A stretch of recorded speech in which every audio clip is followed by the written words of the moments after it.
Assalamualaikum warahmatullahi wabarakatuh. Saya Karisma Diastuti akan menjelaskan materi tentang gas ideal, yang merupakan gas teoritis yang terdiri dari partikel-partikel titik yang bergerak secara acak dan tidak saling berinteraksi. Konsep gas ideal sangat berguna karena memenuhi hukum gas ideal, yakni sebuah persamaan keadaan yang disederhanakan sehingga dapat dianalisis dengan mekanika statistika. Secara umum, gas berperilaku seperti gas ideal pada temperatur tinggi dan tekanan rendah, karena kerja yang melawan gaya intermolekuler menjadi jauh lebih kecil bila dibandingkan dengan energi kinetik partikel, dan ukuran molekul juga menjadi jauh lebih kecil bila dibandingkan dengan ruangan kosong antar molekul. Teori kinetik gas dan sistem makroskopik. Teori energi kinetik gas dimulai dari postulat yang mendeskripsikan sifat molekul-molekul gas. Adapun sifat molekul gas diantaranya yaitu: yang pertama, gas terdiri dari kumpulan partikel-partikel yang bergerak dalam garis lurus dan mengikuti kaidah hukum Newton.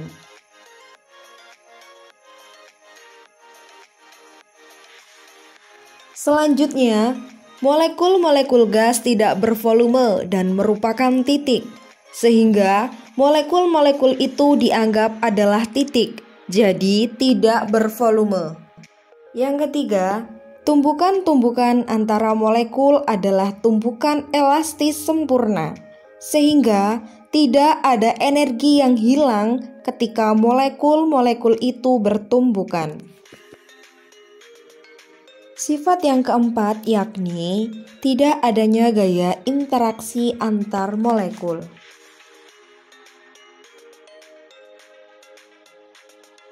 Untuk selanjutnya, persamaan penurunan energi kinetik gas.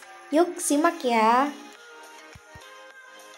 Hubungan antara tekanan, volume, dan temperatur gas bisa dituliskan dalam besaran gas ideal.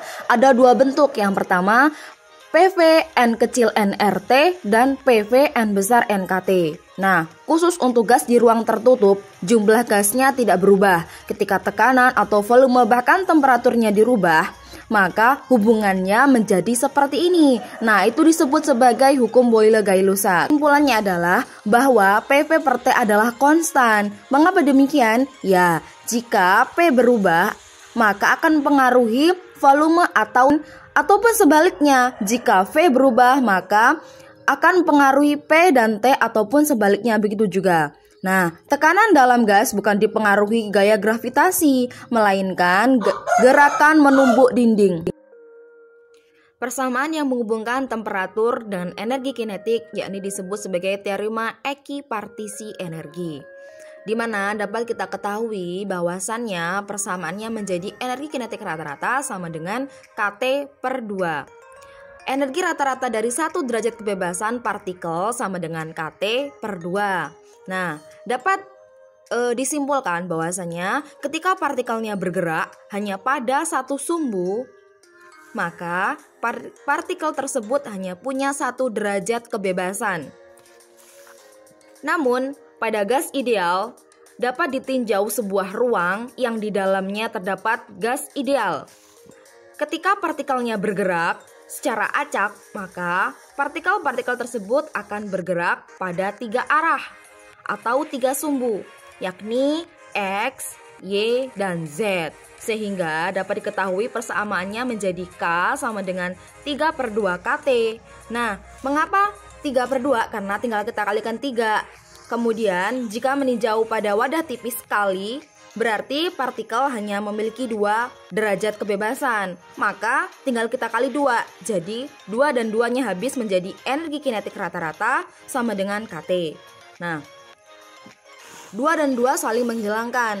Kemudian, jika meninjau pada pipa tipis, maka menjadi 1 per 2. Mengapa 1 per 2? Karena hanya memiliki 1 derajat kebebasan. Jadi energi kinetik rata-rata sama dengan 1 per 2 KT.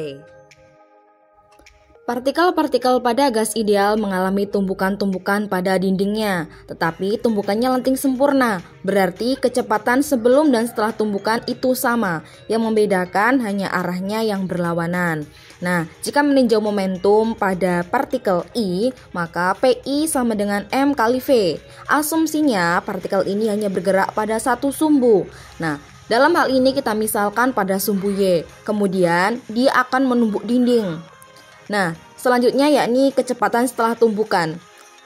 Besarnya masih sama seperti kecepatan sebelum tumbukan, namun arahnya berlawanan. Jadi PI aksen sama dengan M min VY. Untuk delta P atau perubahan dari momentum tersebut sama dengan PI aksen dikurang PI sama dengan M min VY min MVY sama dengan min MVY min MVY. Maka delta P-nya sama dengan min 2 MVY.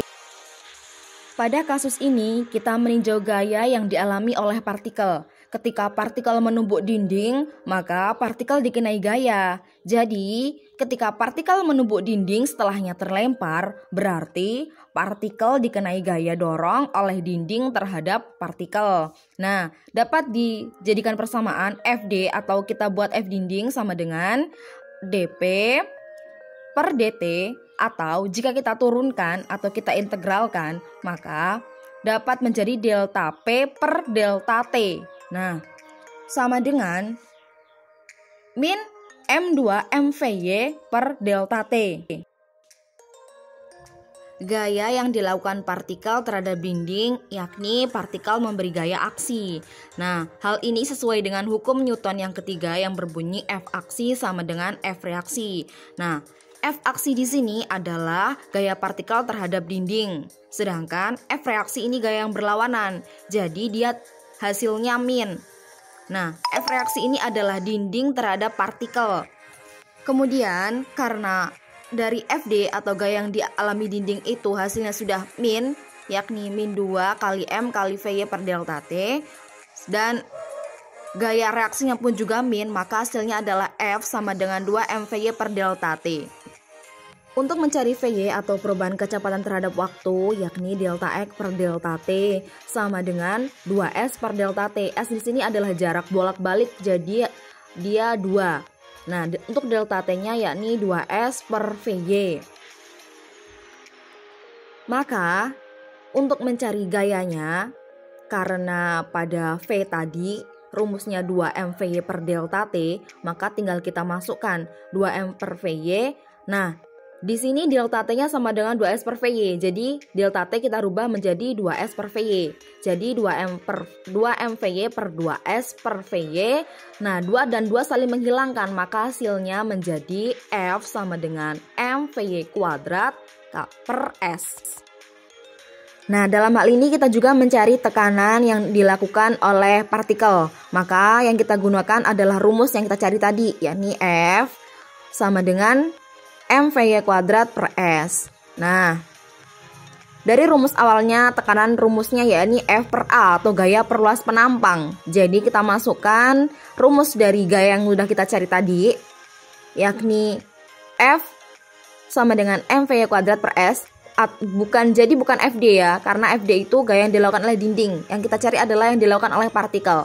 Maka P sama dengan M VY kuadrat per S per luas penampang. Nah, luas penampangnya di sini adalah sisi kali sisi. Jadi sisi kuadrat. Jadi sama dengan M VY kuadrat per sisi pangkat 3. Karena S dan S pangkat 2 saling mengalikan. Jadi M VY kuadrat per S pangkat 3. Nah, kemudian S pangkat 3 di sini yakni adalah volume, karena sisi kali sisi dalam sebuah kubus itu adalah volume. Jadi tekanan pada partikel yakni M VY kuadrat per volume.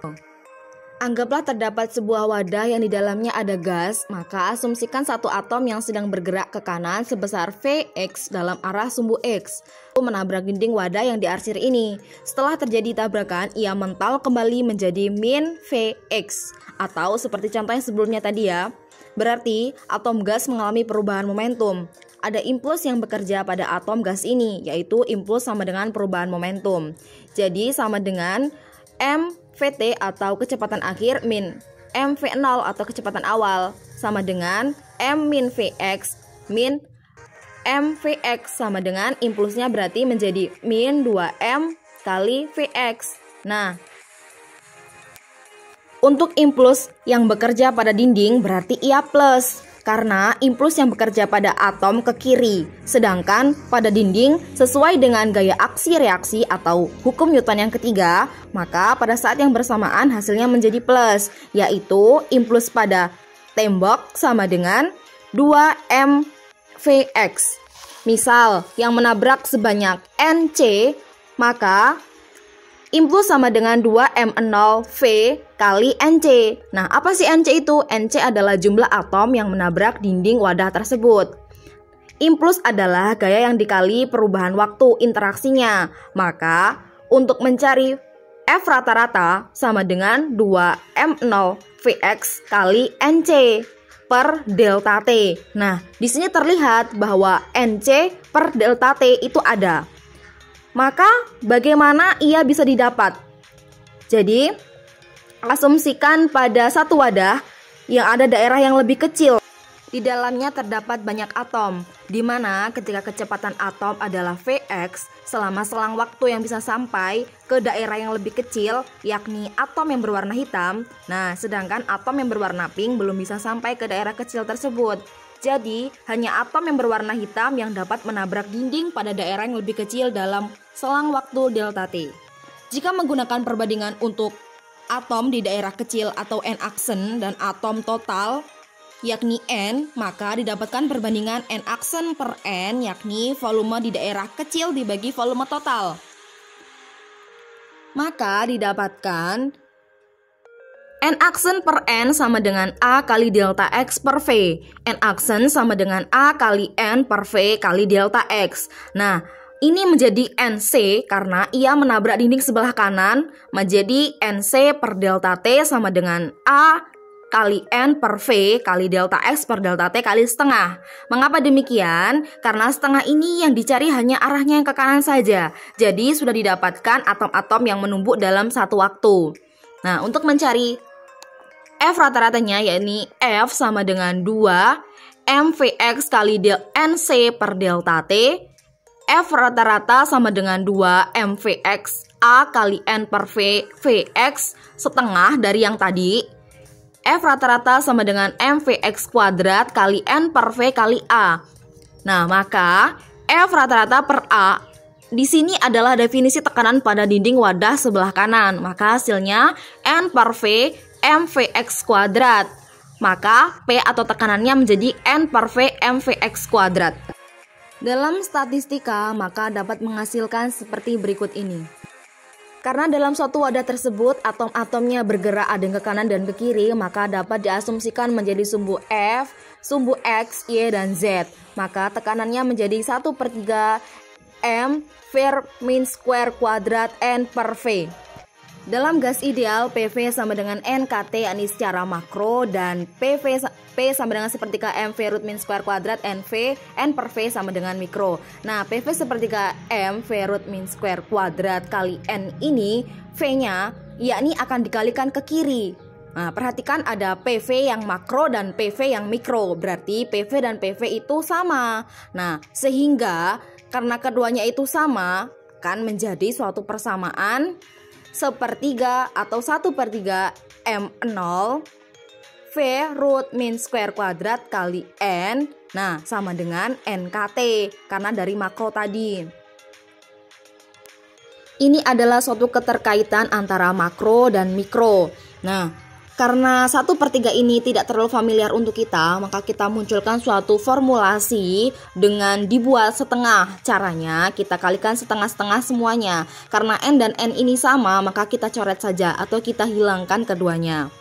Nah, berarti setelah N dan N kita coret, sepertiga dan maka seluruhnya kita kalikan setengah, maka hasilnya M0 V root min square kuadrat sama dengan 3 KT. Menjadi setengah M0 V root min square V root mean square kuadrat sama dengan 3/2 kT. Ini bentuk yang kita kenali, tapi hati-hati karena ini hanya untuk M0.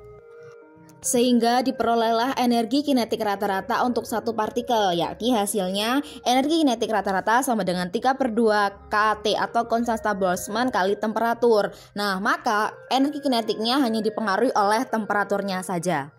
Sekian dari saya. Wassalamualaikum warahmatullahi wabarakatuh.